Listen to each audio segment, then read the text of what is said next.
This was supposed to be a routine flight, just another short journey that should have ended like so many before it. No one on board could have imagined that within minutes, everything would change forever. Just after 10:15 a.m., a private jet connected to NASCAR legend Greg Biffle went down during a desperate attempt to return to the runway, killing everyone aboard. Families are now speaking through tears. Tributes are pouring in from across the racing world. And investigators are racing against time to answer one haunting question.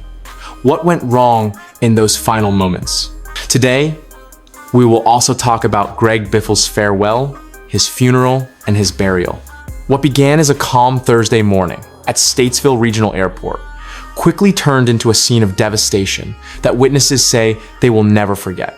Just after 10:15 a.m., airport officials confirmed what they initially described only as an aircraft incident.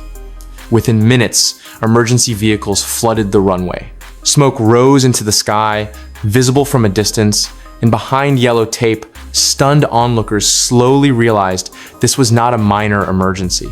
It was catastrophic. Authorities soon confirmed the unthinkable. 7 people were dead, including former NASCAR driver Greg Biffle. This was not a commercial flight.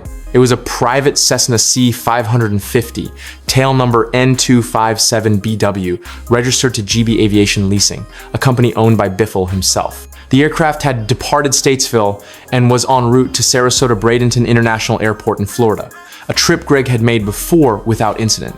But something went terribly wrong almost immediately after takeoff.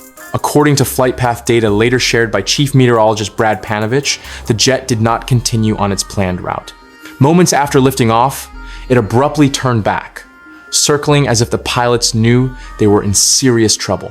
The aircraft was attempting to land back at the same airport it had just departed. That landing never happened. The jet crashed while trying to return to the runway, killing everyone on board. As investigators secured the scene, airport officials made a rare and serious decision. The airport was shut down indefinitely. Local, state, and federal agencies, including the North Carolina Highway Patrol and the National Transportation Safety Board, arrived almost simultaneously. Statesville City Manager Ron Smith confirmed the scale of the response, saying that every necessary agency was on site and that the investigation would take considerable time. Then came the most heartbreaking confirmation of all. In a joint family statement, loved ones revealed that Greg Biffle was not alone on that flight. His wife, Christina, their young son, Ryder, and Greg's daughter, Emma, were also among the victims. In a matter of seconds, multiple families were shattered beyond repair. Also killed were Dennis Dutton, Jack Dutton, and Craig Wadsworth.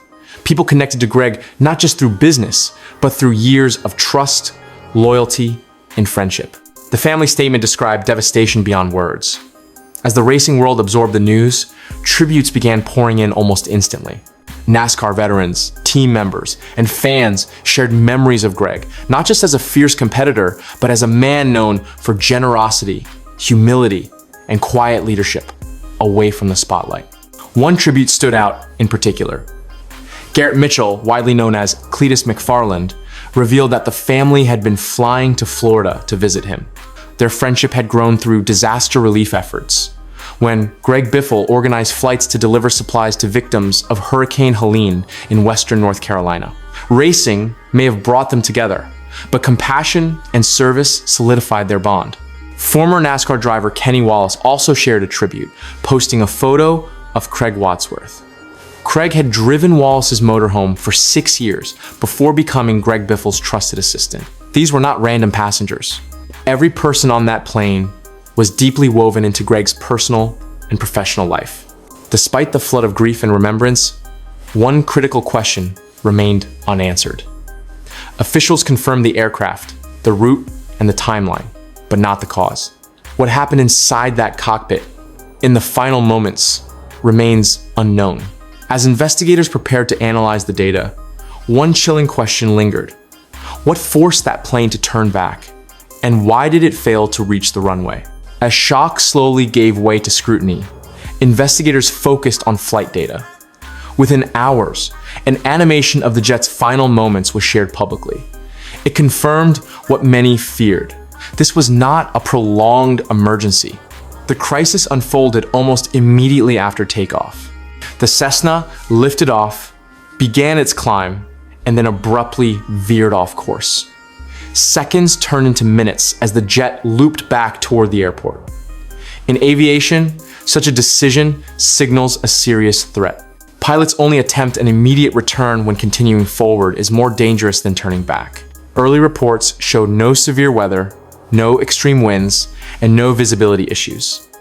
That shifted attention toward possible mechanical failure. The aircraft was privately owned and maintained under private aviation standards. Maintenance records, inspection logs, and pilot histories are now under intense review. What makes this crash especially haunting is how close the plane was to safety. It did not disappear miles away. It went down while attempting to land within sight of the runway and within reach of emergency responders. First responders arrived quickly, but there was nothing they could do. Another troubling detail is the absence of any confirmed distress call.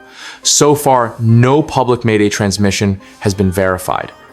In aviation, that often means the situation escalated too quickly for communication.